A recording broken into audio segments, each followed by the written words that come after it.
یہ تھا بسم اللہ الرحمن الرحیم وَجَاءَ إِخْوَةُ يُوسُفَ فَدَخَلُوا عَلَيْهِ فَعْرَفَهُمْ وَهُمْ لَهُ مُنْكِرُونَ۔ فرمایا کہ یوسف علیہ السلام کے بھائی جب مصر میں غلہ لینے کے لیے آئے، کنعان کی سرزمین پر بھی جب قحط سالی کا زمانہ آیا تو تمام علاقوں سے لوگ آ رہے تھے مصر کی سرزمین پر غلہ لینے کے لیے، تو حضرت یوسف علیہ السلام کے بھائی بھی غلہ لینے کے لیے آئے۔ فَعْرَفَهُمْ، تو یوسف علیہ السلام نے اپنے بھائیوں کو پہچان لیا، چہرہ دیکھتے کہ یہ میرے بھائی ہیں۔ وَهُمْ لَهُ مُنْكِرُونَ، لیکن چونکہ 40 سال کا زمانہ گزر گیا تھا اس لیے وہ نہ پہچان سکے۔ وَلَمَّا جَهَّزَهُمْ بِجَهَازِهِمْ قَالَ ائْتُونِي بِأَخٍ لَكُم مِّنْ أَبِيكُمْ أَلَا تَرَوْنَ أَنِّي أُوفِي الْكَيْلَ وَأَنَا خَيْرُ الْمُنزِلِينَ۔ تو آپ نے اپنے بھائیوں کی بڑی خاطر مدارت کرائی اور اس کے بعد تمام بھائیوں کو ایک ایک غلے کا جو اونٹ تھا وہ دیا، اور اس کے علاوہ جو پیسے تھے ان کے وہ بھی ان کے غلے کے اندر ہی رکھ دیے۔ اور پھر آپ نے پوچھا بھی تھا کہ تم 10 بھائی ہو؟ کہنے لگے نہیں، ہم 12 بھائی تھے۔ 2 کہاں چلے گئے؟ کہا ایک کو تو بھیڑیا کھا گیا تھا، اور ایک جو ہے والد صاحب کے پاس ہے، وہ والد صاحب ہمارے اللہ کے پیغمبر ہیں جن کا نام یعقوب علیہ السلام ہے، کنعان میں رہتے ہیں، وہ بزرگ ہو گئے اور بزرگی کی وجہ سے جو ہے اور محبت کی وجہ سے انہوں نے بنیامین کو ہمارے ساتھ آنے نہیں دیا۔ تو آپ نے فرمایا قَالَ ائْتُونِي بِأَخٍ لَكُم مِّنْ أَبِيكُمْ، یاد رکھنا اپنے بھائی کو جب دوبارہ سے آؤ تو ساتھ میں لانا۔ أَلَا تَرَوْنَ أَنِّي أُوفِي الْكَيْلَ وَأَنَا خَيْرُ الْمُنزِلِينَ، کیا تم دیکھتے نہیں ہو کہ میں ناپنے میں، تولنے میں اور نوازشات کرنے میں کتنا آگے ہوں؟ فَإِن لَّمْ تَأْتُونِي بِهِ فَلَا كَيْلَ لَكُمْ عِندِي وَلَا تَقْرَبُونَ، تو اگر تم اپنے بھائی کو لے کر نہیں آئے تو یاد رکھنا میرے یہاں تمہارے لیے کوئی غلہ نہیں ہے، اب اگلی بار بھائی کو لے کر آنا ورنہ تمہیں غلہ نہیں ملے گا۔ قَالُوا سَنُرَاوِدُ عَنْهُ أَبَاهُ وَإِنَّا لَفَاعِلُونَ وَقَالَ لِفِتْيَانِهِ اجْعَلُوا بِضَاعَتَهُمْ فِي رِحَالِهِمْ لَعَلَّهُمْ يَعْرِفُونَهَا إِذَا انقَلَبُوا إِلَىٰ أَهْلِهِمْ يَرْجِعُونَ فَلَمَّا رَجَعُوا إِلَىٰ أَبِيهِمْ قَالُوا يَا أَبَانَا مُنِعَ مِنَّا الْكَيْلُ فَأَرْسِلْ مَعَنَا أَخَانَا نَكْتَلْ وَإِنَّا لَهُ لَحَافِظُونَ۔ فَلَمَّا رَجَعُوا إِلَىٰ أَبِيهِمْ، تو یہ سارے بھائی جب غلہ لینے کے بعد میں کنعان کی سرزمین کی طرف واپس لوٹے اور جب پہنچ گئے تو والد صاحب سے ملاقات ہوا، سلام کلام ہوئی، اس کے بعد کہا یا ابانا منع منا الکیل، اے ہمارے والد ہمیں اب دوبارہ سامان دینے سے، غلہ دینے سے منع کر دیا گیا۔ منع منا الکیل، ہمیں دوبارہ سامان لینے سے منع کر دیا گیا۔ فارسل معنا اخانا، تو اگلی بار آپ ہمارے ساتھ بھائی کو بھیجیں۔ فارسل معنا اخانا، اب اگلی بار بھائی کو بھیجیں، نقتل، تبھی جا کے ہم سب کو جو ہے یہ غلہ ملے گا۔ وَإِنَّا لَهُ لَحَافِظُونَ، اور ہم آپ سے یہ وعدہ کرتے ہیں اب اس والے بھائی کو لے جائیں گے تو اس کو بھیڑیوں کو نہیں کھانے دیں گے، اس کی ضرور حفاظت کریں گے۔ جس طرح حضرت یوسف علیہ السلام کو لے کر گئے تھے اور آنے کے بعد کہا تھا کہ بھیڑیوں نے کھا لیا۔ اچھا یہاں رک کے ایک چھوٹی سی بات آپ سے کہوں کہ قرآن شریف جو اللہ نے نازل فرمایا، یہ بات میں کئی بار جمعہ میں بھی کہتا ہوں، قرآن شریف اللہ نے نازل فرمایا یہ محض اس لیے نہیں ہے کہ آپ قرآن خوانی کرائیں، سمجھ میں آ رہی؟ صاحب ثواب مل گیا۔ نزول قرآن کا مقصد آج پوری امت مسلمہ میں ایک بڑے طبقے نے سمجھا ہی نہیں کہ نزول قرآن کا مطلب کیا ہے، یعنی قرآن کے نازل کرنے کا مقصد کیا ہے، قرآن نازل کیوں کیا گیا۔ یہ قرآن جو ہے اسلامک لا ہے، ہماری پیدائش سے پہلے سے لے کر مرنے کے بعد کی زندگی تک ساری چیزیں اللہ نے اس قرآن میں بیان فرما دی ہیں۔ سونا کیسے، جاگنا کیسے، کھانا کیسے، پینا کیسے، رشتہ داروں سے معاملات کیسے ہوں، بیوی کے ساتھ معاملات کیسے ہوں، پڑوسی کے ساتھ معاملات کیسے ہوں، لین دین کیسا ہو، قرضہ کیسا ہو، رمضان کیسے ہو، حج و زکوٰۃ کیسی ہو، خیرات کیسے، A to Z ساری چیزیں اللہ نے قرآن میں بیان فرما دیں۔ تو ابھی جو اس وقت آپ یہاں بیٹھ کر سن رہے ہو نا، قرآن کے نزول کا اوریجنل مقصد ہی یہی ہے۔ قرآن کے نازل ہونے کا صرف مقصد پڑھنا نہیں ہے، بات سمجھ میں آ رہی ہے؟ پڑھنا نہیں ہے۔ ایک آدمی ایک طرف 50 قرآن شریف پڑھ لے اور ایک طرف ایک آدمی ایک رکوع پڑھے، اس کا ترجمہ سمجھ لے، اس کی تفسیر سمجھ لے، یہ بغیر سمجھے ہوئے 50 قرآن شریف سے افضل ہے ایک رکوع جس کو سمجھ کر پڑھ لیا جائے، کہ بندے کو یہ سمجھ میں تو آنا چاہیے کہ اللہ نے مجھ سے خطاب کیا کیا ہے۔ قرآن کے نازل کرنے کا مقصد صرف ثواب کی نیت سے پڑھنا نہیں ہے، قرآن کے نازل کرنے کا مقصد کیا ہے کہ یہ ہماری زندگی کی گائیڈ لائن ہے اللہ کی طرف سے۔ مقصد سمجھ رہے ہو آپ؟ قرآن کا مقصد ہم قرآن خوانی تو کرا لیتے ہیں ثواب کی نیت سے، لیکن آپ یہ غور کرو کہ اللہ نے قرآن نازل کیوں کیا ہے، مقصد کیا ہے؟ قرآن خوانی کے لیے نہیں۔ قرآن خوانی تو ایک پوائنٹ ہے کہ قرآن پڑھا جائے، سنا جائے، ثواب ملے گا، لیکن یہ کتاب قرآن نے کہا ھدی للمتقین، یہ ہدایت ہے متقین کے لیے۔ یہ قرآن ہدایت ہے، ہدایت دینے والی کتاب ہے۔ تو ہم نے اس کا مقصد سمجھا ہی نہیں، ہم نے بس پڑھ لیا، سن لیا، سمجھ لیا، اور بس صرف پڑھ لیا اور سن لیا بہت زیادہ، لیکن کبھی ہم نے پوری سال 11 مہینے میں کبھی قرآن کی ایک آیت سمجھنے کا ہمیں موقع نہیں آتا ہے۔ اور رمضان میں بھی آج کل ماحول ہے، بہت ساری جگہوں پہ مسجدوں میں تفسیر ہوتی ہے، لوگ بیٹھنا نہیں چاہتے ہیں، سننا نہیں چاہتے ہیں، بھاگنے لگ جاتے ہیں، ایسا لگتا ہے جیل سے رہائی ہو رہی ہے 12 سال کے بعد، اتنی تیزی سے بھاگنے لگ جاتے ہیں۔ ارے قرآن کا مقصد سمجھو، خدا کے بندو، اللہ نے قرآن نازل اسی لیے کیا کہ اسے سمجھو، صرف پڑھنے کے لیے نہیں، ثواب کی نیت سے۔ مکمل ثواب تو پڑھنے کے بعد سمجھنے میں ہے۔ یہ ہدایت ہے ہمارے لیے، آپ کے لیے۔ قرآن کے نزول کا مقصد یہ سمجھنا، یہ ہماری زندگی کی گائیڈ لائن ہے، خالی اس کا مقصد پڑھنا نہیں ہے۔ پڑھنا ہی مقصد ہوتا تو پھر نازل کرنے کا مقصد ہی نہیں ہوا۔ قرآن نے ہمارے لیے گائیڈ لائن جاری فرمائی ہے کہ ہماری زندگی کے سارے اصول اس میں، اس چیز کو ہمیشہ یاد رکھیے۔ قرآن جہاں بھی بہت سارے جلسے ہوتے ہیں، میلاد ہوتے ہیں، محفلیں ہوتی ہیں، لیکن اس وقت آپ جس محفل میں بیٹھے یہ سب سے خاص محفل ہے۔ بات سمجھ میں آ رہی ہے؟ وہ کیسے؟ جلسے اور میلاد میں بہت ساری باتیں، آج کل تو ایسے ایسے مقررین چل رہے ہیں، اللہ کی بنا کہ ان کی 2-2 گھنٹے کی تقریر سن لو، قرآن و حدیث کے علاوہ سب کچھ ملے گا۔ بات سمجھ آ رہی؟ قرآن اور حدیث کے علاوہ سب کچھ ملے گا، ہنسی ملے گی، تفریح ملے گی، مذاق ملیں گے، چٹکلے بازی ملے گی، رد کرنا ملے گا، اس کا رد اس کا رد، حالانکہ ضرورت ہی نہیں ہے۔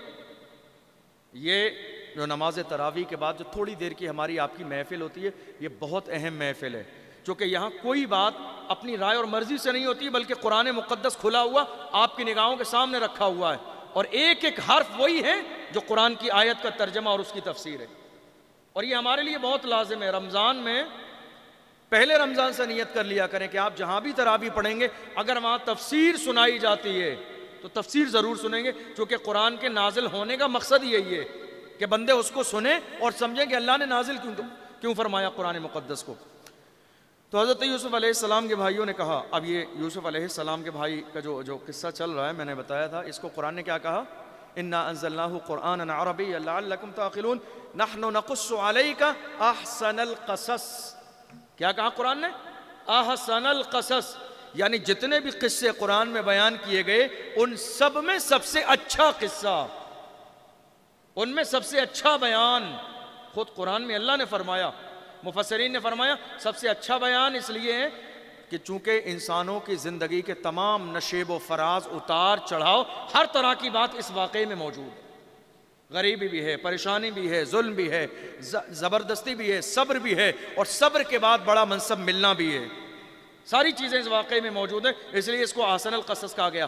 تو اس کو سنانا میرا جو مقصد ہے وہ آپ کو اسٹوری سنانا مقصد نہیں ہے، بلکہ اس کو سنانے کے بعد مین تفسیر کا مطلب کیا ہوتا ہے؟ تفسیر کا مطلب ہوتا ہے واقعے کو پڑھنے کے بعد اس کا نتیجہ نکالیے کہ آپ کو کیا سبق ملا اس سے۔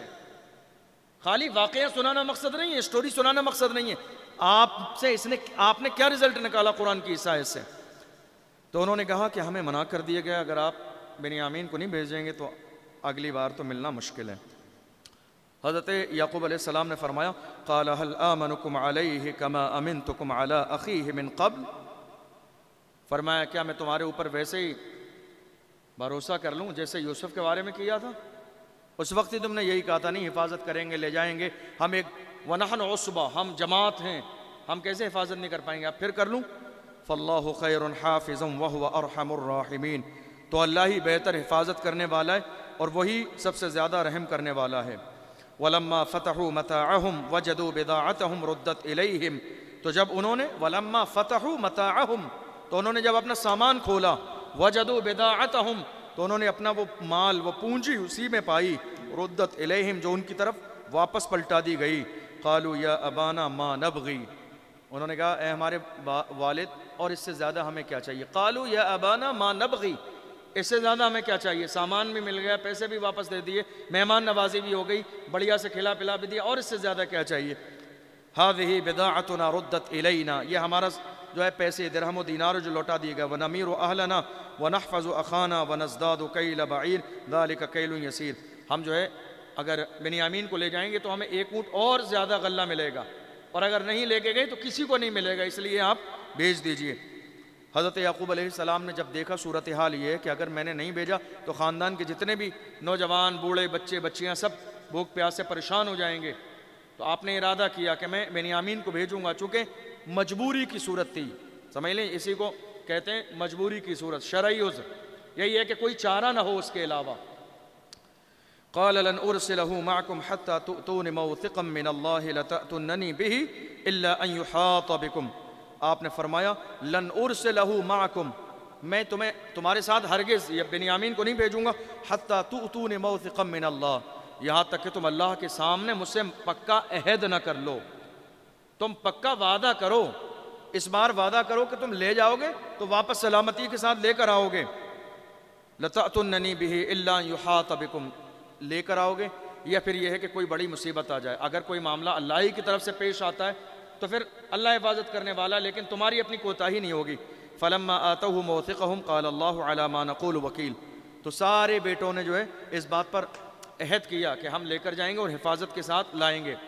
اس کے بعد جب چلنے لگے تو حضرت یعقوب علیہ السلام نے اپنے ان 11 بیٹوں کو نصیحت فرمائی اور فرمایا وقال یا بنی لا تدخلوا من باب واحد فرمایا میرے بیٹو جب تم جاؤ تو ایک دروازے سے مصر میں داخل نہیں ہونا, یا پھر اس کا یہ بھی ایک مطلب ہو سکتا ہے کہ محل میں ایک دروازے سے داخل نہیں ہونا. یہ کیوں کہا وادخلوا من ابواب متفرقہ بلکہ تم الگ الگ دروازوں سے داخل ہونا. یہ جملہ یعقوب علیہ السلام نے جب پہلی بار گئے تھے تب نہیں کہا تھا, آپ کے ذہن میں واقعہ یا سر ہی لا رہے ہو؟ جب پہلی بار گئے تھے تو آپ نے یہ جملہ نہیں فرمایا الگ الگ دروازے سے جانا. آج پہلی بار جب دوبارہ جا رہے ہیں تو آپ فرما رہے ہیں, کیوں فرمایا؟ چونکہ نظر لگ جائے گی.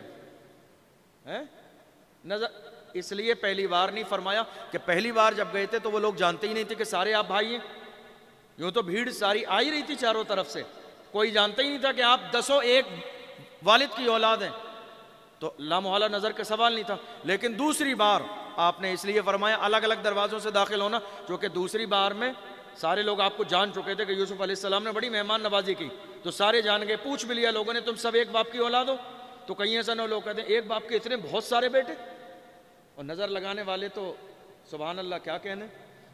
تو فرمایا وادخلوا من ابواب متفرقہ نظر لگ جائے گی اس لیے الگ الگ دروازوں سے داخل ہونا. اس کا مطلب یہ ہوا لوگ کہتے ہیں کیا نظر لگنا صحیح ہے؟ ہاں نظر لگنا برحق ہے, سمجھ رہے ہیں آپ؟ افطار میں بہت بڑھیا سامان اگر آپ کے دسترخوان پہ ہو تو اس کو سیلفی لے کے سوشل میڈیا پہ شیئر کرنے کی ضرورت نہیں ہے. اللہ نے بہت اچھا کھانا عطا فرمایا ہے تو اس کو شیئر کرنے کی ضرورت نہیں ہے. ہاں بہت سارے غریب ایسے جن کا دل ٹوٹے گا اس کو دیکھ کر, اور بہت سارے لوگ نظر لگانے والے بھی ہیں. اس کو کھائیے بہت خاموشی کے ساتھ, اللہ کا شکر ادا کیجئے, اور جن کو جانتے ہیں رات کے اندھیرے میں تھوڑا سا سامان وہاں بھی پہنچا دیجئے. بات سمجھ میں آ رہی ہے؟ یہ مسلمانوں کا مزاج ہے. تو نظر کا لگنا برحق ہے, قرآن کا اعلان ہے. حضرت یوسف علیہ السلام کے والد نے فرمایا کہ تم الگ الگ دروازوں سے داخل ہونا. پھر بات آئی وَلَمَّا دَخَلُوا مِنْ حَيْثُ أَمَرَهُمْ أَبُوهُمْ تو جب وہ لوگ داخل ہوئے مِنْ حَيْثُ أَمَرَهُمْ أَبُوهُمْ جیسا ان کے والد نے انہیں حکم دیا تھا اس کے مطابق داخل ہوئے. مَا كَانَ يُغْنِي عَنْهُمْ مِنَ اللَّهِ مِنْ شَيْءٍ إِلَّا حَاجَةٌ فِي نَفْسِ يَعْقُوبَ قَضَاهَا حضرت یوسف کا کہنا تو جو ہونی تھی اس کو ٹال نہیں سکتا تھا, لیکن چونکہ والد کی ایک ذمہ داری ہوتی کہ وہ اپنے بیٹوں کو آخری لمحے تک نصیحت کرتا ہے, اس لیے کہ باپ ہی ہوتا ہے. سمجھ میں آ رہی ہے بات؟ والد ہی ہوتا ہے. والد گھر میں بیٹھے رہیں, وہ کام نہ کریں, بزرگ ہو جائیں, ان کے منہ میں دانت نہ رہیں, وہ رائے نہ دے سکیں, مشورہ نہ دے سکیں, لیکن پھر بھی والد کا وجود اللہ کی طرف سے بندے کے لیے رحمت ہے. بات سمجھ میں آ رہی ہے آپ سب کو؟ جوانوں سے کہہ رہا ہوں یہ بات, قدر کیا کریں اپنے والد کی. احترام کیا کریں، عزت کیا کریں، ان کی بات مانا کریں، جب ان کے سامنے بولنے کی نوبت آئے نرم لہجے میں بات کیا کریں، ان کے سامنے بیٹھا نہ کریں، ہاتھ باندھ کے کھڑے ہوا کریں۔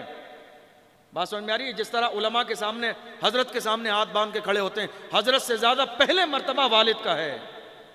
میں کبھی اس بات کا خواہش مند نہیں رہتا ہوں میرے سامنے ہاتھ باندھ کے کھڑے ہو، نہیں، اپنے والد کے سامنے جب وہ بیٹھے تو آپ کھڑے ہو جائیے، جب وہ بولنے لگیں ادب یہ ہے کہ انہوں نے 10 بار جو بات بتا دی ہو 11ویں بار بھی وہ بات بتائیں تو اس کو اتنی توجہ سے سنو گویا کہ وہ پہلی بار بتا رہے ہیں۔ ایسا ہمارے ساتھ ہوتا ہے کہ نہیں ہوتا ہے؟ ہمارے والد نے اگر 2 بار بتا دی، اچانک سے بزرگی کا ذہن ہے، تیسری بار بتائی تو ہم فوراً ٹوک دیتے ہیں۔ ٹوکتے نہیں ٹوکتے ہیں؟ ارے آپ نے یہ 2 بار تو بتا دی، کتنی بار بتاؤ گے؟ نہیں، ادب یہ والد کا 10 بار بھی بتائیں اور 11ویں بار جب بتانے لگیں پھر بھی اتنی توجہ سے سنیں اور اس میں ہاں کریں، سر ہلائیں گویا کہ وہ پہلی بار بتا رہے ہیں۔ اس لیے کہ حضور کا کیا فرمان ہے؟ کما تدین و تدان، تم جیسا کرو گے والد کے ساتھ تمہارے بڑھاپے میں ویسے ہی کیا جائے گا۔ اب تم دیکھ لو تمہیں اپنا بڑھاپا کیسا گزارنا ہے۔ تو حضرت یعقوب علیہ السلام نے ساری نصیحتیں فرما دیں۔ وَلَمَّا دَخَلُوا عَلَى يُوسُفَ آوَى إِلَيْهِ أَخَاهُ قَالَ إِنِّي أَنَا أَخُوكَ فَلَا تَبْتَئِسْ بِمَا كَانُوا يَعْمَلُونَ۔ اب توجہ سے سنیے گا، جب یہ سارے بھائی چلے گئے، ٹھیک ہے، حضرت یوسف علیہ السلام کو خبر مل گئی کہ کنعان کے لوگ آ گئے، آپ نے پتہ کرایا کتنے لوگ ہیں، پتہ چلا 11 لوگ ہیں، تو آپ خوش ہو گئے۔ اس کا مطلب یہ ہے کہ میرا سگا بھائی بنیامین بھی موجود ہے، ٹھیک ہے۔ آپ نے ان کے لیے دسترخوان لگایا کھانے کے لیے عالی شان، وہاں خود آپ بھی بیٹھے کھانا کھانے کے لیے۔ اب اس روم میں کتنے لوگ تھے؟ نہیں، 11۔ یوسف علیہ السلام کو شامل کر کے، لیکن چونکہ یوسف علیہ السلام بادشاہ وقت ہیں تو وہ سامنے بیٹھے اور سامنے دسترخوان لگا مہمانوں کا، تو آپ نے فرمایا 2 بھائی ایک خون میں ساتھ بیٹھیں گے۔ دیکھیے اللہ کی تدبیر دیکھیے، فرمایا 2 بھائی جو سگے بھائی ہیں ماں کی طرف سے، وہ ایک خون میں ساتھ بیٹھیں گے۔ تو لامحالہ 10 بھائی تھے جو بیٹھ گئے۔ اب کھڑا کون رہ گیا؟ بنیامین۔ اب جب وہ کھڑے رہ گئے تو بڑا اداس ہوئے، ان کی آنکھوں میں آنسو آئے۔ حضرت یوسف علیہ السلام جانتے تھے چونکہ اللہ کے پیغمبر ہیں، اللہ نے کتنا علم اور کتنا دماغ دیا ہے یہ دینے والا خدا جانتا ہے یا لینے والے پیغمبر جانتے ہیں۔ دنیا میں کوئی انسان ان کے علم اور دماغ کا حساب نہیں لگا سکتا۔ کمال دیکھو آپ، کیا معاملہ تھا کہ ایک پلیٹ میں 2 سگے بھائی ایک زمانے کے بعد تقریباً 40 سال کا دور گزر گیا، بچھڑے ہوئے، ایک بھائی کی خواہش ہے کہ سگے بھائی کے ساتھ ایک خون میں کھانا کھا لیں، تو انداز یہ ہوا کہ جو سگے بھائی ہیں وہ ایک خون میں بیٹھ جائیں۔ اب یوسف علیہ السلام رہ گئے، آپ کی آنکھوں میں آنسو آئے، فرمایا تم نہیں بیٹھے کسی کے ساتھ؟ تو انہوں نے کہا ایک زمانہ ہو گیا، میرا بھائی ایک یوسف تھا، میرے بھائی لے کر گئے تھے ساتھ میں، انہوں نے آ کے بتایا بھیڑیا کھا گیا۔ آج مجھے ویسے تو کمی محسوس ہوتی ہے، آج بہت زیادہ کمی ہو رہی ہے، کاش کہ میرا بھائی زندہ ہوتا، کاش کہ میرا بھائی زندہ ہوتا اور آج اس دسترخوان پہ میرے ساتھ میرے خون میں بیٹھ جاتا، کھانا کھا لیتا۔ حضرت یوسف علیہ السلام کی آنکھوں میں آنسو آ گئے، آپ کی آنکھوں میں آنسو آئے، آپ روئے، لیکن آپ نے ان لوگوں کو ظاہر نہیں کیا کہ آپ کیوں رو رہے ہیں۔ آپ نے فرمایا کیا تم یہ پسند کرتے ہو کہ تم مجھے اپنا بھائی سمجھ لو؟ کیا تم اس بات کو پسند کرتے ہو کہ تم مجھے اپنا بھائی یوسف سمجھ لو اور سگا بھائی سمجھ کر میرے برابر میرے خون میں کھانا کھانا شروع کر دو؟ کیا تم اسے پسند کرتے ہو؟ بنیامین نے کہا میرے لیے اس سے زیادہ اعزاز کی بات اور کیا ہو سکتی ہے کہ بادشاہ وقت اپنے خون میں مجھے کھانے کا موقع دے، میرے لیے اس سے زیادہ عظیم بات اور کیا ہو سکتی ہے۔ آپ نے فرمایا بسم اللہ، پھر آؤ میرے ساتھ بیٹھو۔ بنیامین کو بلایا اور اپنے ساتھ کھانا کھلانے لگے۔ اب جو بھائی جو 10 تھے وہ کھانا کھا رہے تھے، تو وہ جو ہے نا آپس میں ہلکے ہلکے باتیں کر رہے تھے اور ان کی پوری توجہ جو ہے نا کھانے پر نہیں تھی، بلکہ پوری توجہ حضرت یوسف علیہ السلام پر اور بنیامین پر تھی کہ ان دونوں میں کیا چل کیا رہا ہے، کیا باتیں کیا چل رہی ہیں۔ وہ سوچتے پتہ نہیں ان دونوں کا کیسا مطلب ان کا نصیب ہے، ان کا بھائی پہلے تھا، وہ بھی ہر جگہ جو ہے دنیا اسے بڑا عزت اور احترام کرتی تھی، یہ جہاں جاتا ہے لوگ اسے بھی عزت و احترام، مطلب اسپیشل جو فیلنگ ہوتی ہے وہ ہر جگہ اسے ملتی ہے۔ سب کی توجہ ادھر ہی تھی کہ کیا بات چل رہی ہے۔ قرآن شریف میں اللہ نے فرمایا وَلَمَّا دَخَلُوا عَلَى يُوسُفَ آوَى إِلَيْهِ أَخَاهُ قَالَ إِنِّي أَنَا أَخُوكَ فَلَا تَبْتَئِسْ بِمَا كَانُوا يَعْمَلُونَ. تو جب وہ یوسف کے پاس داخل ہوئے تو آپ نے آوا الیہ اخاہ، تو اپنے سگے بھائی کو اپنے قریب بلایا، کھانے پر قریب بلایا. اور جب جو ہے نشانیاں پوچھی گئیں، کیا نشانیاں تھیں بھائی کی بتائیں. حضرت یوسف علیہ السلام کی آنکھوں میں آنسو بھی تھے اور بنیامین کے جملے سن کے ہلکی سی مسکراہٹ بھی آئی. وہ کہہ رہے تھے میرے بھائی کا انتقال ہو گیا، کاش وہ زندہ ہوتا. اب سامنے زندہ بندہ بیٹھا اس کے بارے میں کہ کاش وہ زندہ ہوتا، تو یہ تھوڑی سی ایک عجیب بات ہے. حضرت یوسف علیہ السلام مسکرائے اور آپ کے دانت ظاہر ہوئے تو بنیامین نے جب غور سے دیکھا تو وہ سمجھ گئے. وہ پوچھا تم یوسف ہو؟ قرآن میں لکھا قال انی انا اخوک. فرمایا بنیامین بس خاموش رہنا. یہ ایک دم ہوتا ہے خوشی کی خبر سن کے اچھلنا نہیں، خوشی کی خبر سن کے بے قابو نہ ہو جانا، بلکہ خاموش رہنا، اپنے جذبات پر قابو کرنا، شور نہ مچانا، اٹھ کے کھڑے نہ ہونا.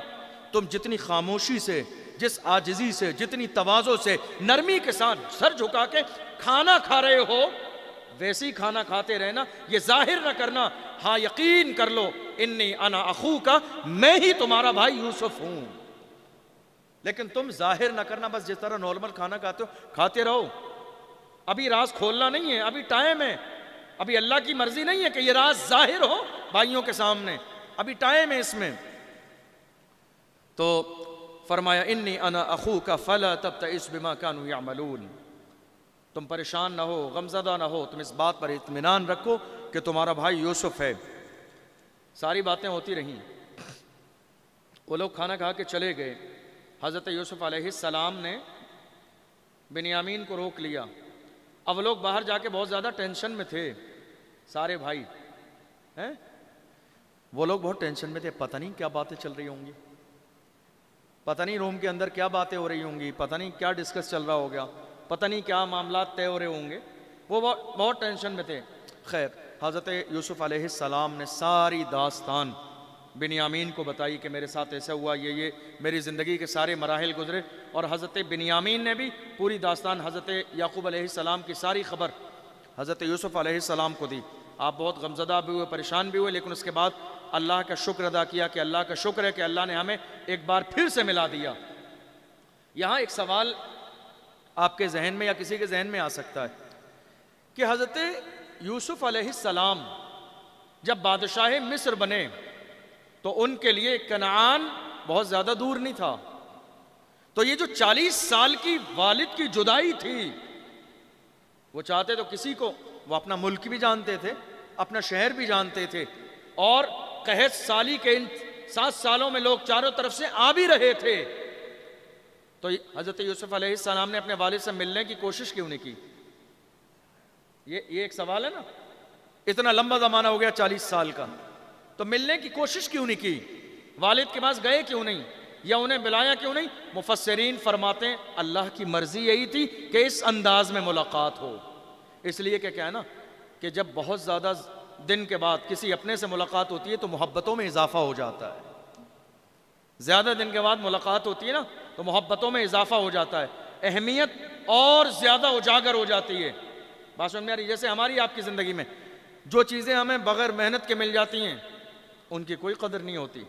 اس لیے فرمایا گیا محنت کرو، جافشانی سے کام کرو اور وقت کی قدر کرو، اس لیے کہ وقت کی فطرت میں ہے بدلہ لینا. کیا ہے؟ وقت کی فطرت میں ہے بدلہ لینا. اگر آج آپ وقت کو برباد کرو گے تو وقت کی فطرت میں ہے بدلہ لینا، یہ زندگی میں ضرور آپ کو برباد کرے گا. وقت کی قدر کریں، احترام کریں. جو چیزیں آپ کو محنت سے حاصل ہوتی ہیں اس کی اہمیت زیادہ ہوتی ہے.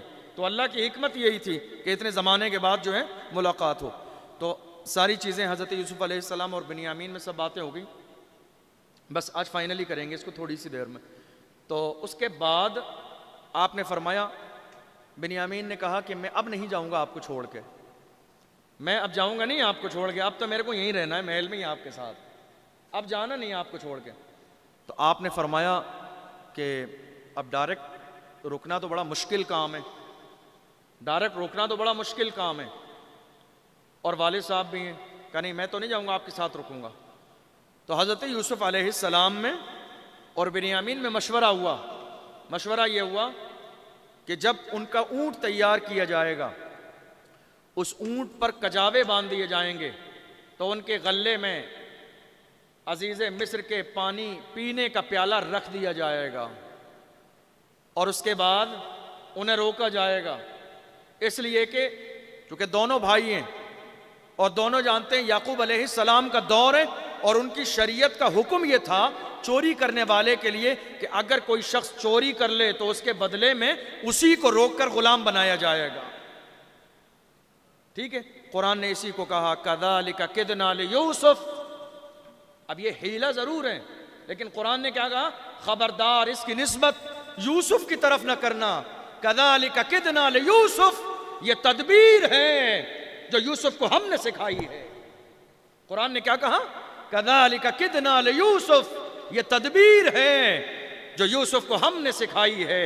حضرت یوسف علیہ السلام نے سامان تیار کرایا، اور اس کے بعد ان کے جو غلہ بھرا گیا، عزیز مصر کا جو ہے پانی پینے کا پیالہ اور ناپنے کا جو برتن تھا اس کو رکھ دیا گیا، اور اس کے بعد جو ہے حضرت یوسف علیہ السلام نے ان لوگوں کو سب کو محبتوں کے ساتھ روانہ کیا۔ اب تھوڑا سا وقت گزرا تھا، نکلے ہی تھے شہر سے۔ قالوا واقبلوا علیہم ماذا تفقدون، جب وہ نکلے تھے فلما جہزهم بجہازهم جعل السقایۃ فی رحل اخیہ ثم اذن مؤذن ایتها العیر انکم لسارقون۔ تو جب ان سب کا سامان تیار ہو گیا تو بادشاہ کے پانی پینے کا پیالہ اور ناپنے کا پیمانہ اس اونٹ کے اندر رکھ دیا گیا، اس کجاوے میں، اس سامان میں۔ ثم اذن مؤذن، پھر ایک ندا دینے والے نے ندا دی، ایھا العیر انکم لسارقون، اے قافلے والو تم چور ہو۔ پیچھے سے آواز دی، تم چور ہو، رک جاؤ، پہلے تلاشی لی جائے گی تمہاری، سمجھ رہے ہیں آپ؟ تلاشی لی جائے گی۔ قالوا واقبلوا علیہم ماذا تفقدون، تو ان سارے لوگوں نے، قافلے والوں نے کہا تمہارا کیا گم ہوا ہے وہ تو بتاؤ، تمہارا کون سے سامان گم ہوا ہے؟ قالوا نفقد صباع الملک، کہا ہم بادشاہ کے پانی پینے کا پیالہ اور ناپنے کا پیمانہ جو ہے ہم اسے گم پاتے ہیں، وہ کھو گیا ہے، مل نہیں رہے۔ وَلِمَنْ جَاءَ بِهِ حَمْلُ بَعِيرٍ وَأَنَا بِهِ زَعِيمٌ قَالُوا تَاللَّهِ لَقَدْ عَلِمْتُمْ مَا جِئْنَا لِنُفْسِدَ فِي الْأَرْضِ وَمَا كُنَّا سَارِقِينَ۔ کہا دیکھو آپ کو کوئی غلط فہمی ہو رہی ہے، ہم پہلے بھی آئے ہوئے ہیں، ہم دوبارہ بھی آئے ہیں، لیکن ہمارا مقصد یہاں اس زمین میں فساد کرنا نہیں ہے، اور نہ ہی ہم چوری کرنے کے لیے آئے ہیں۔ حضرت یوسف علیہ السلام نے ان لوگوں سے کہا اچھا یہ بتاؤ، قالوا فما جزاؤہ ان کنتم کاذبین، یہ وہی جملے جس کی میں نے اب تفسیر کی۔ آپ نے فرمایا یہ بتاؤ اگر تم میں سے کوئی چور نکل جائے، فما جزاؤہ، تو اس کا بدلہ کیا ہے؟ یعنی تمہاری شریعت میں بتا دو، اگر فیصلہ بادشاہ وقت کے حکم کے مطابق ہوگا تو بنیامین کو نہیں روک سکتے۔ بس اب صورت کیا ہے؟ اپنے والد یعقوب پیغمبر کی شریعت کی روشنی میں کہ جس نے چوری کی اس کا بدلہ وہی ہے۔ آپ نے فرمایا قالوا فما جزاؤہ ان کنتم کاذبین، اگر تم جھوٹ بول رہے ہو تو یہ بتاؤ جزا اور سزا کیا اس کی؟ قالوا جزاؤہ من وجد فی رحلہ فہو جزاؤہ، ان لوگوں نے کہا کہ جس کے سامان میں وہ مل جائے وہی اس کا بدلہ ہے، اس کو غلام بنا لیا جائے، اسی کو غلام بنا لیا جائے، روک لیا جائے۔ كذلك نجزي الظالمين فبدأ بأوعيتهم قبل وعاء أخيه ثم استخرجها من وعاء أخيه۔ حضرت یوسف علیہ السلام نے فرمایا تلاشی لی جائے۔ اچھا یہاں رک کر ایک بات کہیے کہ جب ندا دینے والے نے حضرت یوسف علیہ السلام کے بھائیوں کو سب کو کہا تھا اے لوگوں رک جاؤ تم نے چوری کی ہے، تو بظاہر یہ جملہ جھوٹ لگتا ہے کہ چوری کا الزام لگایا جا رہا، چوری تو کسی نے نہیں کی، لیکن یاد رکھیے کہ یہ اعلان جو ہے یوسف علیہ السلام نے نہیں کیا تھا، یہ اعلان یوسف علیہ السلام نے نہیں کیا تھا، بلکہ جو انتظامیہ تھے کام کرنے والے ان کو جب نہیں ملا تو یہ جملہ انہوں نے کہا، اور صحیح بات یہ مفسرین فرماتے ہیں کہ یوسف علیہ السلام نے یہ بات ان کو بھی نہیں بتائی تھی، تو یہ انہوں نے اپنے علم کی بنیاد پر کہا کہ چوری کر کے لے جا رہے ہیں، تو اس میں کوئی جھوٹ نہیں، چونکہ انہیں خبر تھی نہیں، پہلے سے خبر تھی نہیں کہ یہ تدبیر ہونے والی ہے۔ تو حضرت یوسف علیہ السلام نے فرمایا سب کی تلاشی لو، لیکن انداز یہ رکھا کہ بنیامین کی تلاشی پہلے نہیں لی بلکہ دوسرے بھائیوں سے شروعات کرائی کہ ان کی بھی لو، ان کی بھی لو، ان کی بھی لو، سارے 10 بھائیوں کی تلاشی لے لی گئی۔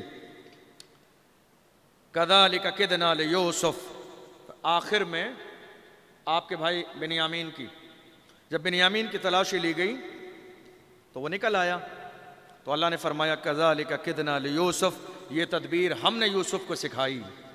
سمجھ رہے ہیں آپ؟ اے لوگوں، یوسف پر اعتراض نہ کرنا، بھائی کو روکنے کی یہ تدبیر یوسف کو ہم نے سکھائی۔ ما کان لیأخذ اخاہ فی دین الملک، اس لیے کہ وہ بادشاہی قانون میں اپنے بھائی کو نہیں روک سکتے تھے۔ الا ان یشاء اللہ، مگر یہ کہ اللہ چاہے، نرفع درجات من نشاء، ہم جسے چاہتے ہیں درجوں بلندیاں عطا فرماتے ہیں۔ وفوق کل ذی علم علیم، ہر علم والے کے اوپر ایک علم والا ہے۔ قالوا ان یسرق فقد سرق اخ له من قبل، اب جب وہ نکل گئی پانی پینے کا سامان تو ان 10 بھائیوں نے بتایا کیا کہا؟ پہلے تو وہ تعجب میں ہوئے، پھر حضرت یوسف علیہ السلام کی طرف مخاطب ہو کے کہنے لگے ان یسرق فقد سرق اخ له من قبل، کہ اگر آج اس شخص نے چوری کی ہے تو یہ کوئی حیرت کی بات نہیں ہے، ان کا بھائی یوسف بھی چور تھا پہلے، معاذ اللہ رب، انہوں نے بھی چوری کی تھی اس کے بھائی نے۔ سمجھ نے قرآن نے کیا کہا؟ فَأَسَرَّهَا يُوسُفُ فِي نَفْسِهِ، حضرت یوسف علیہ السلام اپنے دل میں سنتے تو رہے لیکن دل میں راز کو راز رکھے رہے، آپ نے کچھ ظاہر نہیں کیا۔ وَلَمْ يُبْدِهَا لَهُمْ، اور ان کے لیے کچھ بھی ظاہر نہیں کیا۔ قَالَ أَنْتُمْ شَرٌّ مَكَانًا، آپ نے اپنے دل میں کہا تم کتنے برے لوگ ہو۔ قَالَ أَنْتُمْ شَرٌّ مَكَانًا، تم کتنے برے لوگ ہو، تم آج بھی اس برائی کی جگہ پہ کھڑے ہو کہ 40 سال پہلے تم جس برائی کی جگہ پہ کھڑے تھے۔ قَالَ أَنْتُمْ شَرٌّ مَكَانًا، تم آج بھی وہیں ہو، وہی سوچے کہ ان نے چوری کی ہے تو کوئی حیرت کی بات نہیں، ان سے پہلے یوسف نے بھی چوری کی تھی۔ قالوا یا ایھا العزیز ان له ابا شیخا کبیرا فخذ احدنا مکانا انا نراک من المحسنین۔ اب بھائیوں نے سب نے مشورہ کیا اور مشورہ کرنے کے بعد کہا ایھا العزیز ان له ابا شیخا کبیرا، کہ بنیامین کے ایک بوڑھے باپ ہیں، ان له ابا شیخا کبیرا فخذ احدنا مکانا، کہ ان کی جگہ پر ہم میں سے تم جس کو چاہو لے لو، ان کے بدلے میں تم جس کو چاہو روک لو، ہمیں منظور ہے، مگر بنیامین کو مت روکو، ورنہ آج کے بعد زندگی میں ہمارے والد کبھی ہم پہ بھروسہ نہیں کریں گے۔ کہ پچھلی بار یوسف کو لے کے گئے تو کہا بھیڑیے نے کھا لیا، اب دوبارہ بنیامین کو لے کے گئے تو کہا بادشاہ نے روک لیا، بھروسہ نہیں کریں گے، کسی اور کو لے لو ورنہ ہمارے لیے بڑا مسئلہ ہو جائے گا۔ حضرت یوسف علیہ السلام نے فرمایا معاذ اللہ، اللہ کی پناہ، ان ناخذ الا من وجدنا متاعنا عنده انا اذا لظالمون، ہم ایسے بندے کو کیسے لے سکتے ہیں جس نے چوری نہیں کی؟ تب تو یہ ظلم ہو جائے گا اس شخص پر جس نے ظلم کیا ہی نہیں، اس کے بدلے میں دوسرے کو سزا۔ بات سمجھ میں آ رہی؟ آپ نے فرمایا نہیں یہ ظلم ہو جائے گا، ایسا نہیں ہے، جس نے جو ہے مال ملا ہے رکنا اسی کو پڑے گا۔ فَلَمَّا اسْتَيْأَسُوا مِنْهُ خَلَصُوا نَجِيًّا قَالَ كَبِيرُهُمْ أَلَمْ تَعْلَمُوا أَنَّ أَبَاكُمْ قَدْ أَخَذَ عَلَيْكُمْ مَوْثِقًا مِّنَ اللَّهِ وَمِنْ قَبْلُ مَا فَرَّطْتُمْ فِي يُوسُفَ فَلَنْ أَبْرَحَ الْأَرْضَ حَتَّى يَأْذَنَ لِي أَبِي أَوْ يَحْكُمَ اللَّهُ لِي وَهُوَ خَيْرُ الْحَاكِمِينَ۔ فرمایا جب یہ لوگ مایوس ہو گئے سارے بھائی کہ اب ہمارے لیے کچھ ہو سکتا ہے، قَالَ كَبِيرُهُمْ، تو ان میں سب سے بڑے بھائی نے کہا کہ دیکھو میں تو مصر سے جاؤں گا نہیں، میں تو اب جاؤں گا نہیں مصر سے، میں تو بس اپنا ڈیرا یہیں ڈال کے بیٹھ رہا ہوں، اب میرے اندر اتنی ہمت نہیں ہے والد صاحب کے سامنے جا کے پھر الگ الگ باتیں بتاؤں اور کیا جواب دوں گا، میں تو جاؤں گا نہیں جب تک کہ یہ مسئلہ حل نہ ہو جائے، اس لیے کہ ہم اپنے والد کے سامنے لَتَأْتُنَّنِي بِهِ إِلَّا أَن يُحَاطَ بِكُمْ، ہم نے اپنے والد کے سامنے عہد لیا تھا کہ ہم لے کر آئیں گے۔ حضرت یوسف علیہ السلام نے فرمایا ارجعوا إِلَىٰ أَبِيكُمْ، اپنے باپ کی طرف پلٹ جاؤ، کنعان واپس جاؤ، فَقُولُوا يَا أَبَانَا إِنَّ ابْنَكَ سَرَقَ، کہا باپ سے کہہ دینا تمہارے بیٹے نے چوری کی ہے، وَمَا شَهِدْنَا إِلَّا بِمَا عَلِمْنَا وَمَا كُنَّا لِلْغَيْبِ حَافِظِينَ، اور اگر آپ ہمارا یقین نہ کریں تو اس شہر میں جتنے لوگ ہیں ان سے پوچھ لیجئے، جو ہمارے ساتھ تھے ان سے پوچھ لیجئے، وَاسْأَلِ الْقَرْيَةَ الَّتِي كُنَّا فِيهَا وَالْعِيرَ الَّتِي أَقْبَلْنَا فِيهَا، جو ساتھ میں تھے ان سے پوچھ لیں، جو اس شہر میں تھے ان سے پوچھ لیں، ہم سچ بول رہے ہیں۔ قَالَ بَلْ سَوَّلَتْ لَكُمْ أَنفُسُكُمْ أَمْرًا فَصَبْرٌ جَمِيلٌ عَسَى اللَّهُ أَن يَأْتِيَنِي بِهِمْ جَمِيعًا۔ جب یہ سارے لوگ واپس گئے کنعان، یعقوب علیہ السلام سے ملاقات ہوئی، ساری داستان سنائی۔ حضرت یعقوب علیہ السلام بہت رنجیدہ ہوئے، لیکن آپ نے آخر میں ایک جملہ کہا عسى اللہ ان یأتینی بہم جمیعا، ان قریب وہ دن آئے گا کہ جس دن اللہ سب کو جمع فرمائے گا۔ پیغمبر ہیں، جانتے ہیں یہ جو دوری ہے، یہ جو ملنا نہیں ہے، یہ اتنے دن کی ملاقات نہیں ہے، یہ جدائی ہے، اس میں ہزاروں حکمتیں اور مصلحتیں ہیں تاکہ ہر باپ کو اور بیٹے کو رشتے کی اہمیت کا اندازہ ہو جائے، لوگوں کو صبر کرنا آ جائے۔ کیسے موقع پہ صبر؟ کسی کا جوان بیٹا چلا جائے تو اسے صبر کرنا آ جائے کہ صبر کیسے کیا جاتا ہے۔ نبی کا ہر کام امت کے لیے ہدایت ہے اور امت کے لیے تعلیم ہے، تاکہ دنیا کو پتہ چل جائے کہ جانے والا واپس آنے والا نہیں ہے۔ اب کپڑے نہیں پھاڑنا ہے، اب زمین پہ لوٹنا نہیں ہے، بیان نہیں کرنا ہے، جانے والے کے لیے فطرت ہے، آنسو نکلتے ہیں، آنسو تو نکلیں گے لیکن صبر کرنا ہے، یہ سکھایا جا رہا ہے۔ اللہ کی ہزاروں مصلحتیں ہیں۔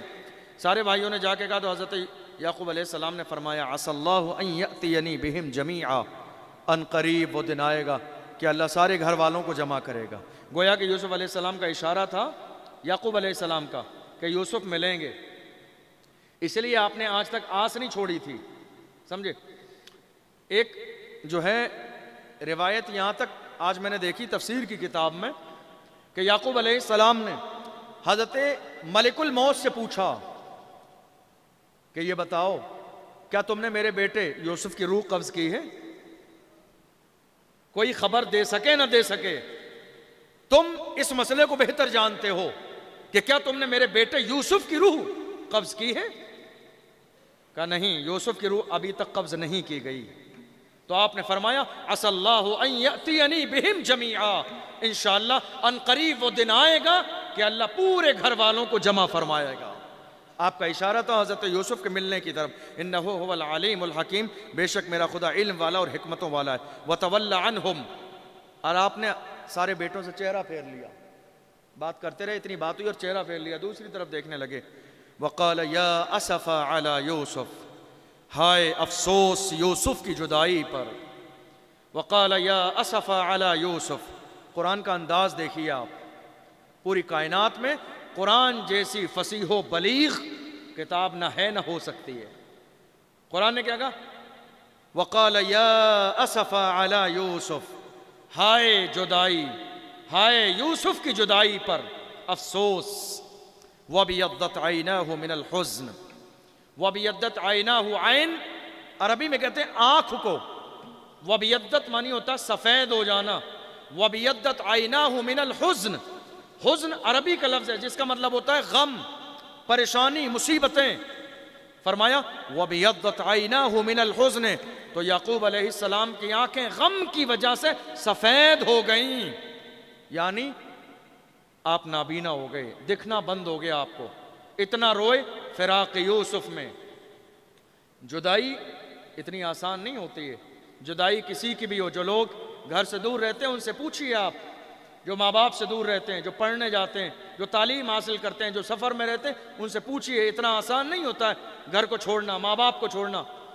ہم پروگراموں میں جاتے ہیں، پوری سال جلسوں میں جاتے ہیں، لوگ اچھے سے اچھا کھانا کھلاتے ہیں، اچھے سے اچھے جگہ پہ ٹھہراتے ہیں، ہر طرح سے محبت کرتے ہیں، ہر طرح کی جو ہے ہماری ضرورت پوری کرتے ہیں، لیکن یاد رکھیے یاد گھر ہی آتا ہے، چونکہ گھر کیا ہے نا، گھر چہار دیواری کا نام نہیں ہے، گھر اس جگہ کا نام ہے جہاں ایک سفید داڑھی والا بوڑھا باپ موجود ہو، گھر اس جگہ کا نام ہے جہاں ایک بوڑھی ماں جس کے چہرے پہ بڑھاپے کی وجہ سے جھریاں پڑ گئیں، اس کا وجود جب ہماری نگاہوں کو نظر آتا ہے تو ہمیں احساس ہو جاتا ہے ہم گھر میں ہیں۔ کھانے پینے کی وجہ سے گھر نہیں ہوتا ہے، جو گھر سے دور ہوتے ہیں وہ جانتے ہیں۔ حضرت یوسف علیہ السلام کے فراق میں، جدائی میں، آج تو سوشل میڈیا کا دور ہے، لوگ اپنی محبت کا اظہار اسٹیٹس لگا کے کر دیتے ہیں، کوئی پیدائش کے دن پہ جو ہے مبارکباد دیتے ہیں اپنے اپنے انداز میں، سوشل میڈیا کا دور ہے، کوئی کسی سے شادی ہونے والی ہو اس کی بھی جو ہے مبارکباد دے دیتے ہیں، کوئی دوست کی مبارکباد دے دیتے ہیں، اپنا اپنا انداز ہے، لیکن وہ دور الگ تھا۔ جدائی اور صبر دیکھیے، اس پورے واقعے میں سب سے زیادہ صبر ہے، ہر گھڑی ہر لمحہ صبر ہے، بیٹے کی جدائی کا صبر، قحط سالی کا جو ہے صبر، اتنے لمبے زمانے کا، دوسرے بیٹے کے رک جانے کا صبر اور غم اور حزن دیکھیے۔ قرآن نے کہا وَبِيَضَّتْ عَيْنَاهُ مِنَ الْحُزْنِ، حضرت یعقوب علیہ السلام کی آنکھیں سفید ہو گئیں، فَهُوَ كَظِيمٌ، اور وہ باضابطہ جو ہے روتے رہتے تھے، پریشان رہتے تھے، نڈھال رہتے تھے. قالوا تاللہ تفتأ تذکر یوسف حتی تکون حرضا او تکون من الہالکین. سارے لڑکوں نے کہا اللہ کی قسم آپ تو روتے روتے اپنے آپ کو ہلاک کر لے رہے ہیں اور آپ موت کے قریب چلے جا رہے ہیں، اتنا رو رہے ہیں، آپ تو صبر ہی نہیں کر رہے ہیں، آپ اتنا فراق یوسف میں پریشان ہو جا رہے ہیں. قال انما اشکو، ایک اچھی بات آ رہی ہے، قال انما اشکو بسی وحزنی الی اللہ واعلم من اللہ ما لا تعلمون. حضرت یعقوب علیہ السلام نے فرمایا انما اشکو بسی وحزنی الی اللہ. اشکو، یہ لفظ اشکو جو ہے یہ شکایت سے ہے. قال انما اشکو، فرمایا میں اپنی شکایت میرے خدا سے کرتا ہوں. اشکو بسی وحزنی، میری پریشانیاں، میری مصیبتیں، میری الجھنیں، میری فکریں، میری ٹینشنیں، میرا غم، میری تمام تر مصیبتیں جو بھی ہیں میں اللہ کی بارگاہ میں پیش کرتا ہوں. پیش کرنے کا مطلب یہ نہیں ہے کہ میں اللہ کے حکم پر راضی نہیں ہوں، بات یہ نہیں ہے، میں راضی ہوں، میں اللہ کے حکم پر راضی ہوں، لیکن فریاد سننے والا بھی تو وہی ہے، مصیبتیں دور کرنے والا بھی تو وہی ہے. اسی نے تو جو ہے ارشاد فرمایا میرے بندو مجھ سے مانگو دینے والا میں ہوں، اعلان اسی نے فرمایا. تو یہاں بے صبری نہیں ہے، لیکن ہاں جو میرے دل کا حال ہے میں اللہ کے سامنے پیش کرتا ہوں. ہم اپنی پریشانیوں میں، ہمیں پیسوں کی ضرورت ہوتی ہے اور دیگر چیزوں کی مصیبت پریشانی جو بھی آتی ہے، ہم چاروں طرف جو ہے دعا کرنا، تم دعا کرنا، اس کے سامنے اس کے سامنے. ہم کبھی ایسا نہیں کرتے کہ وضو کر کے جائیں 2 رکعت نماز پڑھ کے آدھا گھنٹے سجدے میں سر رکھ کے اللہ کے سامنے رو لیں. دنیا کے سامنے کچھ مانگیں گے، ہاتھ پھیلائیں گے، دے دے گا تو ٹھیک ہے، نہیں دے گا تو آپ ذلیل ہو جائیں گے. مگر سبحان اللہ، اللہ کی بارگاہ ایسی ہے جہاں جائیں گے وہ دے دے تو بھی سبحان اللہ، وہ نہ دے تو بھی سبحان اللہ. وہاں کوئی ذلیل کرنے والا نہیں ہے، وہاں عزتیں کم نہیں ہوتی ہیں. میرے نبی نے فرمایا جو اللہ کے سامنے جتنا زیادہ روتا ہے اللہ اسے اتنی زیادہ عزت عطا فرماتا ہے. فرمایا دن میں اگر بادشاہت چاہتے ہو، یہ جملہ آپ کو دے رہا ہوں یاد کریے گا اس جملے کو، دن میں عزت کی زندگی چاہتے ہو، دن میں شان و شوکت چاہتے ہو، دن میں لوگوں کے درمیان پاور چاہتے ہو تو رات میں رونے کی عادت ڈالو. دن میں خوشی چاہتے ہو، دن میں عزت چاہتے ہو، دن میں پاور چاہتے ہو تو رات کے اندھیرے میں تنہائی میں اللہ کے سامنے رونے کی عادت ڈالو. جو رونے کی عادت ڈال لیتا ہے اللہ اسے بڑا مرتبہ دیتا ہے. حضرت یعقوب علیہ السلام نے بہت روئے اور آپ نے فرمایا وَأَعْلَمُ مِنَ اللَّهِ مَا لَا تَعْلَمُونَ، میں وہ سب جانتا ہوں اے میرے بیٹو جو تم نہیں جانتے ہو. یعنی ایک دن وہ آئے گا جو میرا بیٹا یوسف مجھے ضرور ملے گا. خیر میں اب مختصر کر دیتا ہوں. یا بنی اذهبوا فتحسسوا من یوسف وأخیہ ولا تیأسوا من روح اللہ انہ لا ییأس من روح اللہ الا القوم الکافرون. آپ نے فرمایا میرے بیٹو جاؤ تم تلاش میں نکل جاؤ، یوسف کو بھی تلاش کرو اور بنیامین کو بھی لانے کی کوشش کرو. فلما دخلوا علیہ قالوا یا ایہا العزیز مسنا واہلنا الضر وجئنا ببضاعة مزجاة فأوفِ لنا الکیل وتصدق علینا ان اللہ یجزی المتصدقین. جب یعقوب علیہ السلام نے دوبارہ کہا جاؤ تو تیسری بار اب یہ سارے بھائی پھر 10 بھائی تیار ہو کے پہنچے عزیز مصر کے پاس، غلہ لینے بھی پہنچے اور اس سے کہا کہ آپ جو ہے ہمارے اوپر رحم کر دیں. قحط سالی ہے، ہم پچھلی بار آئے تھے تو مال لے کر آئے تھے، اس بار تو ہمارے پاس تھوڑا سا مال ہے، جتنی ہماری ضرورت ہے غلے کی، لیکن بدلے میں دینے کے لیے اتنا مال نہیں ہے. لیکن آپ تو بڑے کریم کرم کرنے والے ہیں، جو مال ہے وہ تو لے لیجئے اور تھوڑی آپ کی طرف سے مہربانی کر کے ہماری ضرورت کے لائق غلہ دے دیجئے. جب یہ ساری باتیں حضرت یوسف علیہ السلام کے سامنے سارے بھائیوں نے کہیں تو جانتے ہو حضرت یوسف علیہ السلام نے کیا فرمایا؟ اب وہ وقت آ گیا کہ راز ظاہر ہو جائے. آپ نے فرمایا قال هل علمتم ما فعلتم بیوسف واخی، یہ بتاؤ کیا تمہیں یاد ہے کہ تم نے یوسف کے ساتھ کیا کیا تھا؟ یہ بتاؤ. قال هل علمتم ما فعلتم بیوسف، هل علمتم، کیا تم جانتے ہو ما فعلتم بیوسف، کہ تم نے یوسف کے ساتھ کیا کیا تھا؟ هل علمتم ما فعلتم بیوسف، تم جانتے ہو کہ تم نے یوسف کے ساتھ کیا کیا تھا اور اس کے بھائی کے ساتھ کیا کیا؟ اذ انتم جاہلون، یا تمہیں ابھی بھی اس بات کا علم نہیں ہے؟ جب یہاں بات آئی تو بھائیوں نے غور کیا، چونکہ پہلے جاتے تھے تو ادب و احترام کی وجہ سے بادشاہ کے سامنے سر جھکا کے کھڑے ہوتے تھے، لیکن جب بات یوسف کی آ گئی تو اب پوری نگاہوں کا مرکز یوسف علیہ السلام کی ذات ہے. پوری توجہ کے ساتھ دیکھ رہے ہیں. کہتے ہیں قالوا اِنَّكَ لَأَنْتَ یوسف، ہمیں تو ایسا لگتا ہے گویا کہ آپ ہی یوسف ہیں. قالوا اِنَّكَ لَأَنْتَ یوسف، ہمیں تو ایسا لگتا ہے گویا کہ آپ ہی یوسف ہیں. وَهَذَا أَخِي، اور یہ بنیامین یہ ہمارا بھائی ہے. قَدْ مَنَّ اللَّهُ عَلَيْهِ، حضرت یوسف علیہ السلام نے فرمایا قَالَ أَنَا یوسف، فرمایا ہاں میں یوسف ہوں. قَالَ أَنَا یوسف، ہاں میں یوسف ہوں. وَهَذَا أَخِي، یہ میرا بھائی بنیامین ہے. قَدْ مَنَّ اللَّهُ عَلَيْنَا، اللہ نے ہم پر احسان فرمایا. إِنَّهُ مَن يَتَّقِ وَيَصْبِرْ. اب یہ نصیحت ہے یوسف علیہ السلام کے لیے، ہم بھی قبول کر سکتے ہیں، ہمارے لیے بھی ہے، قرآن کا حکم ہے. یوسف علیہ السلام نے اپنے بھائیوں سے کہا إِنَّهُ مَن يَتَّقِ وَيَصْبِرْ، جو اللہ سے ڈرتا ہے اور صبر کرتا ہے. إِنَّهُ مَن يَتَّقِ وَيَصْبِرْ، جو اللہ سے ڈرتا ہے اور صبر کرتا ہے. فَإِنَّ اللَّهَ لَا يُضِيعُ أَجْرَ الْمُحْسِنِينَ، تو اللہ صبر کرنے والوں کا اور ڈرنے والوں کا اور احسان کرنے والوں کا جو معاملہ ہے وہ کبھی ضائع نہیں کرتا ہے. جو اللہ سے ڈرتے ہیں صبر کرتے ہیں، اللہ ان کا حصہ کبھی ضائع نہیں فرماتا ہے. صبر کا بدلہ ضرور عطا فرماتا ہے. تھوڑی دیر کے لیے کوئی گالی دے دے، برا کر لے، اللہ پہ چھوڑ دیجئے. آپ بدلہ نہیں لے سکتے، کہہ دیے مولا تو بہتر جانتا ہے، اللہ بہتر بدلہ لینے والا ہے. حضرت یوسف علیہ السلام نے فرمایا قالوا تاللہ لقد آثرک اللہ علینا، بھائیوں نے کہا واقعی اللہ کی قسم اللہ نے آپ کو ہم سب پر فضیلت عطا فرمائی. آثرک اللہ علینا وإن كنا لخاطئین، اور ہم اب تک غلطی پر تھے. قالوا لا تثریب، قال لا تثریب علیکم اليوم یغفر اللہ لکم وہو ارحم الراحمین. آپ نے فرمایا ویسے تو آج ملامت کا دن ہے. ملامت کا مطلب لان تان کرنے کا کہ تم نے کتنا ظلم کیا ہے میرے اوپر. ویسے تو آج لان تان کا دن ہے، مگر لا تثریب علیکم اليوم، فرمایا لیکن آج تمہارے اوپر ملامت نہیں کی جائے گی. آج سارے بھائی مل گئے، آج خوشی کا دن ہے. لا تثریب علیکم اليوم یغفر اللہ لکم، اللہ تمہاری خطاؤں کو معاف فرما دے. وہو ارحم الراحمین، اور وہی رحم کرنے والا اور مہربان ہے. جب سارے مل گئے ایک دوسرے سے ملنے لگے، فرمایا والد کا حال بتاؤ. کہا حضرت یعقوب علیہ السلام کا حال بتایا تو فرمایا کہ وہ جو ہے غم کی وجہ سے، آپ کے فراق اور آپ کی جدائی کی وجہ سے باضابطہ جو ہے ان کی آنکھیں سفید ہو گئیں، دکھنا بند ہو گیا ہے. تو آپ نے کیا کیا؟ اذهبوا بقمیصی ھذا فالقوه علی وجه ابی یأت بصیرا. تبرکات کسے کہتے ہیں اور اس کی اہمیت کیا ہے؟ حضرت یوسف علیہ السلام نے فرمایا اذهبوا بقمیصی، میری یہ قمیص لے جاؤ، میرا یہ جبہ لے جاؤ. اذهبوا بقمیصی، میرا یہ جبہ لے جاؤ. تبرکات جو ہے نا بغداد شریف میں بہت سارے ہیں آج بھی، سمجھ رہے ہیں آپ؟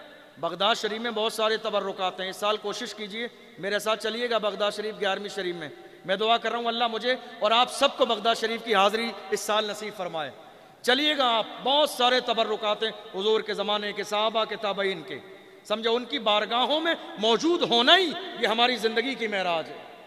اذهبوا بقمیصی ھذا، حضرت یوسف علیہ السلام نے فرمایا میری یہ قمیص لے جاؤ. فَأَلْقُوهُ عَلَى وَجْهِ أَبِي، میرے والد کے چہرے پہ ڈالنا. یأتی بصیرا، ان کی روشنی آنکھوں کی واپس آ جائے گی. اب آپ ذرا غور کیجئے، ایک نبی کی قمیص، کس کی؟ نبی کی قمیص فائدہ کسے دے رہی ہے؟ نبی کو. یہ ہے تبرکات کی اہمیت. نبی کی قمیص امتی کو نہیں، کسی عام انسان کو نہیں، جس کے آنکھوں پہ ڈالیا جانا ہے، جس کی آنکھوں پہ ڈالا جانا ہے اس جبے شریف کو، وہ بھی نبی ہیں. فرمایا میری یہ لے جاؤ قمیص. فَأَلْقُوهُ عَلَى وَجْهِ أَبِي، میرے والد کے چہرے پہ ڈالنا. یأتی بصیرا، ان کے چہرے کی روشنی واپس آ جائے گی. ٹھیک ہے. وَأْتُونِي بِأَهْلِكُمْ أَجْمَعِينَ، اور جتنے بھی گھر والے ہیں ان سب کو واپس لے کے آنا. اب جب یہ ذمہ داری ملی تو اس ذمہ داری کے لیے آپ کے بھائی کھڑے ہوئے جن کا نام تھا یہودا. یہ وہ بھائی ہیں آپ کے کہ جب جو ہے بچپن کے زمانے میں بکری کے بچے کو کاٹا تھا تو یہی آپ کی قمیص پہ خون لگا کے لائے تھے. یہی خون لگا کے لائے تھے کہ صاحب جو ہے بھیڑیا کھا گیا. تو انہوں نے کہا نہیں، یہ ذمہ داری میں کروں گا. اس وقت بھی غم کی خبر ایک قمیص کو لے کر میں گیا تھا، تو آج بھی یوسف کی قمیص کو لے کر میں جاؤں گا، مگر آج غم کی خبر نہیں، خوشی کی خبر دوں گا. حضرت یوسف علیہ السلام نے تقریباً 200 سے زیادہ جو ہے اونٹ وغیرہ، گھوڑے اور بہت سارے ساز و سامان کے ساتھ انہیں بھیجا. کہا جاؤ اور یعقوب علیہ السلام کو لے کر جو ہے جلدی سے واپس آؤ. وَلَمَّا فَصَلَتِ الْعِيرُ قَالَ أَبُوهُمْ إِنِّي لَأَجِدُ رِيحَ يُوسُفَ لَوْلَا أَن تُفَنِّدُونَ. یہاں پر کیا ہے، ایک بات اور بھی بتاؤں آپ کو. زلیخا کے حوالے سے بھی یہی بات ہے کہ وہ فراق یوسف میں روتے روتے نابینا ہو گئی تھیں. سمجھ رہے ہیں آپ؟ نابینا ہو گئی تھیں. اور ایک دن حضرت یوسف علیہ السلام نے انہیں جو ہے بازار میں دیکھ بھی لیا تھا. وہ آواز لگا رہی تھی جب آپ نکلتے جا رہے بھیڑ میں، یوسف کہہ رہی تھیں. تو آپ نے دیکھا، آپ نے جو ہے کچھ لوگوں سے کہا کہ ان کو محل پہنچاؤ. کئی بار انہوں نے آواز دی ہے کوئی اس کی خاص پریشانی ہے. جب ان کو جو ہے زلیخا کو محل لے جایا گیا اور حضرت یوسف علیہ السلام کی جو پہلی بیوی تھی انہوں نے ساری باتیں سنی. سننے کے بعد جو ہے حضرت یوسف علیہ السلام جب جو مین بادشاہ تھا، ٹھیک ہے، اس کے پاس موجود تھے کسی مرحلے کے لیے، تو آپ کی بیوی آئیں، کہا میں آپ سے بات کرنا چاہتی ہوں. کیا خیال ہے اس عورت کے بارے میں جس نے ساری زندگی آپ کی محبت میں گزار دی اور آپ نے اس پر توجہ نہیں دی؟ کیا خیال ہے؟ حضرت یوسف علیہ السلام نے فرمایا ابھی حکومت کے ضروری مسائل چل رہے ہیں، بعد میں بات کریں گے. آپ نے فرمایا نہیں، یہ بھی ضروری ہے، کسی کی زندگی کا مسئلہ ہے. تو انہوں نے کہا آپ کو یاد نہیں کس کا مرحلہ ہے؟ حضرت یوسف علیہ السلام نے مسکرا کے کہا آپ کی بیوی سے کیا کہہ رہی ہو، کس کی بات کر رہی ہو؟ کہا اسی عورت کی جس کو دنیا زلیخا کے نام سے جانتی ہے. آپ کو کچھ خبر بھی ہے وہ کس حال میں؟ تو آپ کے چہرے پہ ہلکی سی مسکراہٹ آئی کہ آج بھی زلیخا فراق یوسف میں ہی ہے، آج بھی زلیخا پریشان ہے دیدار یوسف کے لیے. کہاں؟ انہیں بادشاہ نے کہا لے کر آؤ. کہاں پر ہیں؟ لے کر آیا گیا. اب وہاں بادشاہ وقت کے محل میں وہ تمام کاہن موجود تھے جو خواب کی تعبیر بتاتے تھے، اور یوسف علیہ السلام نے خواب کی تعبیر بتائی پھر بھی ایمان نہیں لائے. وہ سب کے سب موجود تھے. وہ لائی گئیں. آپ دیکھ کے حیران تھے. اس وقت میں آپ کو احساس بھی ہوا کہ ان کا بالکل جسم، کمر جھک چکی تھی، چہرے پہ جھڑیاں پڑ چکی تھیں، آنکھوں کا دکھنا بند ہو چکا تھا. بہت ساری جو ہے اس طرح کی روایتوں میں ہے. پھر وہ ان کو لا کر بٹھایا گیا، سر جھکائے بیٹھی تھی، ٹھیک ہے. تو ان لوگوں نے کہا تھا کہ اگر آپ جو ہے انہیں جوان کر دیں اور ان کی روشنی واپس آ جائے تو ہم مان لیں گے آپ بہت پہنچے ہوئے ہیں. حضرت یوسف علیہ السلام نے اپنے عمامِ شریف کو اتار کر زمین پہ رکھا اور اپنی چادر کو زلیخا کے جسم پر ڈالا، اور اس کے بعد آپ نے سجدہ کیا اور اللہ کی بارگاہ میں دعا کی، مولا میری تو کیا حیثیت ہے، سب کچھ کرنے والی تیری ذات ہے. اے اللہ تیری ذات ہے. آج بات جو ہے حقانیت کی آ گئی ہے، مولا تو کرم فرما دے. دنیا کی نظروں نے دیکھا کہ اسی وقت آسمان سے ایک ایسا نور آیا زلیخا کی اسی چادر پر کہ اس کے بعد جب وہ چادر ہٹائی گئی تو زلیخا دوبارہ سے جوان ہو گئی اور ان کی آنکھوں میں روشنائی واپس آ گئی. اور اس کے بعد جب کہا گیا لوگوں سے، یوسف علیہ السلام سامنے ہی ہیں، کہا گیا زلیخا سے ہلکے سے آنکھیں کھولو. آنکھیں کھولیں، جیسے ہی ایک نظر جمال یوسف کو دیکھا پھر بے ہوش ہو گئی. جیسے ہی ایک نظر یوسف علیہ السلام کے حسن کو دیکھا پھر بے ہوش ہو گئیں. آپ نے اپنی بیوی کو اشارہ کیا، وہ لے کے ان کو خیمے میں چلی گئیں. اور اس کے بعد جو ہے کئی دن کے بعد سب کے مشورے سے حضرت یوسف علیہ السلام نے ان سے نکاح بھی فرمایا. اور نکاح کے جو ہے کافی وقت کے بعد آپ جو ہے ان کی خیریت لینے گئے کسی وقت میں، ٹھیک ہے. جا کے کہا جب میری زوجیت میں آ گئی ہیں تو جا کے پتہ کروں کوئی ضرورت کوئی پریشانی تو نہیں. تو زلیخا نے کہا سا یوسف سے جا کے کہہ دو کہ ان کی محبت نے اب مجھے حقیقی خدا سے ملا دیا ہے. ان کی محبت نے مجھے اب اللہ سے محبت ہو گئی ہے، ان کے خدا سے محبت ہو گئی ہے. یوسف سے کہو اب مجھے کچھ دن کی مہلت دے دیں، اب اپنے خدا سے راز و نیاز کی کچھ باتیں کر لینے دیں، کچھ دن مجھے مہلت دیں کہ میں اپنے مالک حقیقی سے باتیں کر لوں. حضرت یوسف علیہ السلام کے حوالے سے آپ نے نکاح فرمایا. آپ کے زلیخا سے 2 بیٹے بھی ہوئے. تو حضرت یوسف علیہ السلام نے اپنے بھائی کو بھیجا لشکر لے کر، وہ حضرت یعقوب علیہ السلام کو جو ہے لے کر آئے. اور لے کر آنے کے بعد میں حضرت یوسف علیہ السلام نے جو بادشاہ وقت تھا اس کو بھی کہا کہ میرے والد آنے والے ہیں. وہ ایمان لا چکا تھا. اس نے کہا ٹھیک ہے تیاری کی جائے. تقریباً 4000 کے لشکر کے ساتھ یوسف علیہ السلام مصر سے باہر آئے، شہر سے باہر، اور تیاری ہوئی. ادھر سے حضرت یعقوب علیہ السلام پورے خاندان کے ساتھ واپس آ رہے تھے. جب انہوں نے شور شرابہ دیکھا، بھیڑ دیکھی، تو انہوں نے کہا کہ یہ لشکر کس کا ہے؟ یہ فرعونہ مصر کا لشکر ہے؟ کس کا لشکر ہے؟ تو ان کے بیٹے نے کہا ابو جان یہ آپ کے بیٹے یوسف کی شان و شوکت ہے جو اللہ نے ان سے صبر کی بنیاد پر عطا فرمائی ہے. یہ آپ کے بیٹوں کو شان و شوکت اللہ نے دی ہے. اس کے بعد کیا ہوا کہ جب جو ہے قریب آئے تو یوسف علیہ السلام سلام کرنا چاہتے تھے. سلام کرنا چاہتے تھے اپنے والد گرامی کو. حضرت جبریل امین نے اس وقت آ کے کہا نہیں، آج یہ موقع والد کو دیجئے، آج یہ موقع والد کو دیجئے، پہلے انہیں بولنے کا موقع دیجئے. انہوں نے بہت جدائی برداشت کی ہے آپ کی. پھر وہ بھی اپنے اونٹ سے اترے، حضرت یوسف علیہ السلام بھی اترے، اور اس کے بعد پورا جو ہے شہر باہر کھڑا ہوا تھا استقبال میں کہ یعقوب اللہ کے جو پیغمبر ہیں وہ تشریف لانے والے ہیں.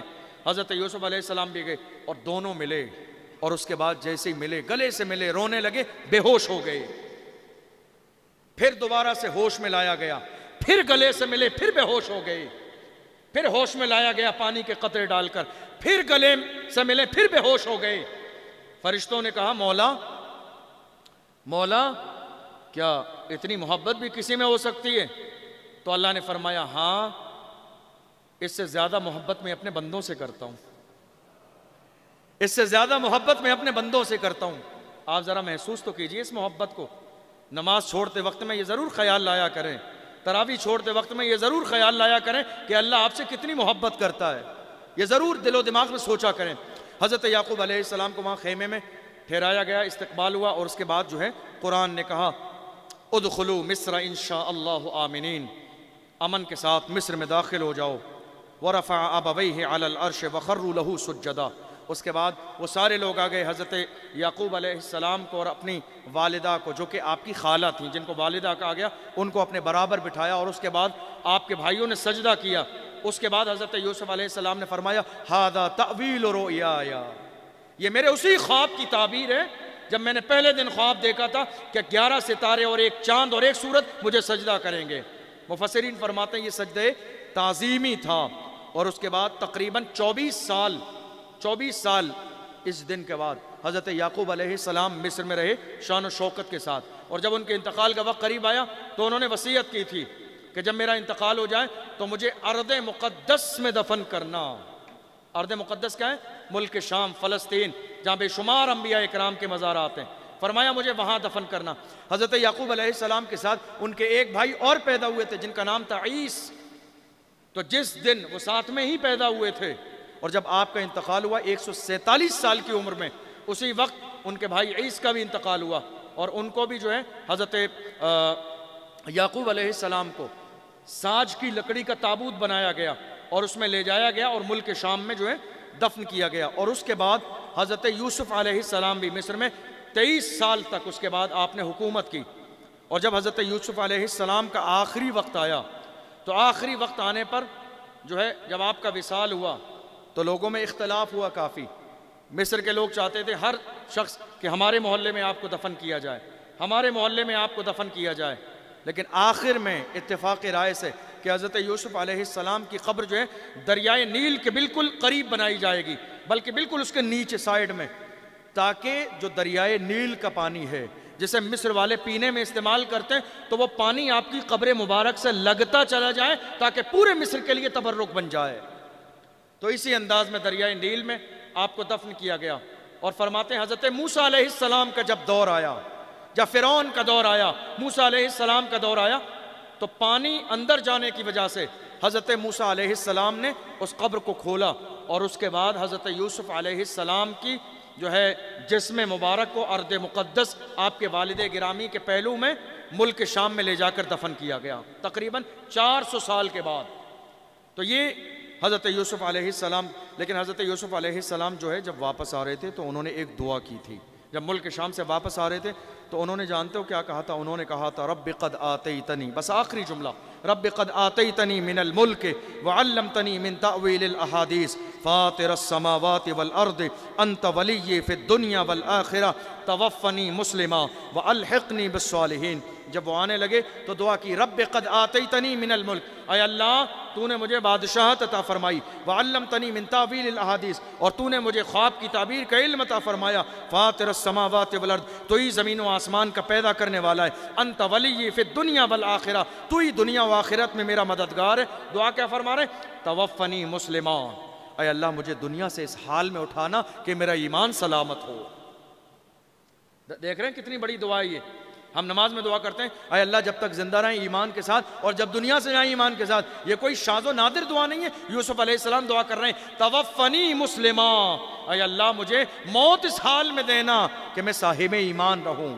توفنی مسلما، مجھے ایمان کی حالت میں اٹھانا، وَأَلْحِقْنِي بِالصَّالِحِينَ، اور مجھے اپنے نیکوں کے قریب کر دینا. اللہ نے حضرت یوسف علیہ السلام کی دعا کو قبول فرمایا اور یہ ساری دعائیں جو آپ نے کی تھی سب دعاؤں کو قبول فرمایا. جو آپ نے مانگا تھا وہ سب کچھ اللہ نے عطا فرمایا. اللہ حضرت یوسف علیہ السلام کی دعا کی برکت سے ہم سب کی تمام جائز مرادوں کو پورا فرمایا.